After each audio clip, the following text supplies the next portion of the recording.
आखिर वो दिन आ ही गया जब महिलाएं पतियों के लिए निर्जला व्रत रखती हैं और उनकी लंबी उम्र की कामना करती हैं। ऐसे में महिलाओं ने आज से ही तैयारियां शुरू कर दी है। कोई चूड़ी खरीद रही है तो कोई बिंदिया से लेकर साड़ी तक की शॉपिंग कर रही है। ऐसे में क्या आपको पता है कि किस समय इस व्रत की कथा को सुनना है? उस समय क्या होगा और कौन सी व्रत कथा हमें सुननी है?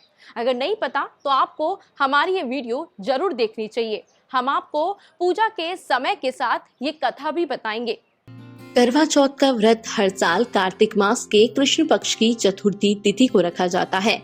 इस दिन सुहागिन महिलाएं पति की लंबी उम्र के लिए निर्जला उपवास रखती हैं और रात को चंद्र दर्शन के बाद ही कुछ खाती हैं। इस व्रत में महिलाएं सामूहिक रूप से दोपहर के समय करवा चौथ की कथा सुनती है। यदि ये कथा किसी अबूर्ज मुहूर्त में सुनी जाए तो बहुत ही अच्छा होता है। आइए आपको कल का अबूर्ज मुहूर्त बता देते हैं। कल दोपहर 12:01 से लेकर 12:48 तक अभिजीत मुहूर्त रहेगा। इस समय आप पूजा कर सकते हैं। अब हम आपको कथा सुनाते हैं। इस कथा के बाद ही आपका व्रत पूरा होगा। एक साहूकार के 7 लड़के और एक लड़की थी। सेठानी के सहित उसकी बहुओं और बेटी ने करवा चौथ का व्रत रखा था। रात्रि को साहूकार के लड़के भोजन करने लगे तो उन्होंने अपनी बहन से भोजन के लिए कहा।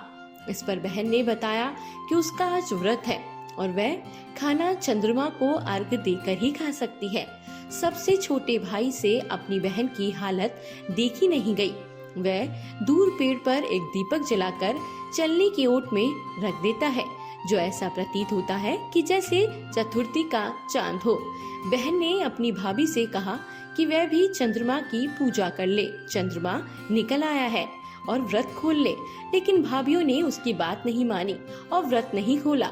बहन को अपने भाइयों की चतुराई समझ में नहीं आई और उसे देखकर वह करवा अर्घ दे देती है और खाना भी खा लेती है। जैसे ही वह पहला टुकड़ा मुंह में डालती है तो उसे छींक आ जाती है। दूसरा टुकड़ा डालती है तो उसमें बाल निकल आता है और तीसरे टुकड़े में मुंह में जब वो डालती है तो उसके पति की मृत्यु का समाचार उसे मिल जाता है। वह बेहद दुखी हो जाती है। उसकी भाभी सच्चाई बताती है कि उसके साथ ऐसा क्यों हुआ। व्रत गलत तरीके से टूटने के कारण देवता उससे नाराज हो गए। इस पर करवा निश्चित करती है कि वह अपनी पति की लंबी आयु का व्रत करेगी और उसका अंतिम संस्कार भी नहीं करेगी।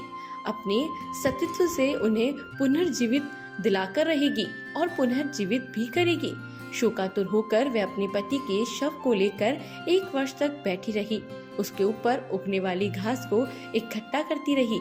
उसने पूरे साल की चतुर्थी को व्रत किया और अगले साल कार्तिक कृष्ण चतुर्थी फिर से आने पर उसने पूरे विधि विधान से करवा चौथ व्रत किया, जिसके फलस्वरूप करवा माता और गणेश जी के आशीर्वाद से उसका पति पुनः जीवित हो गया।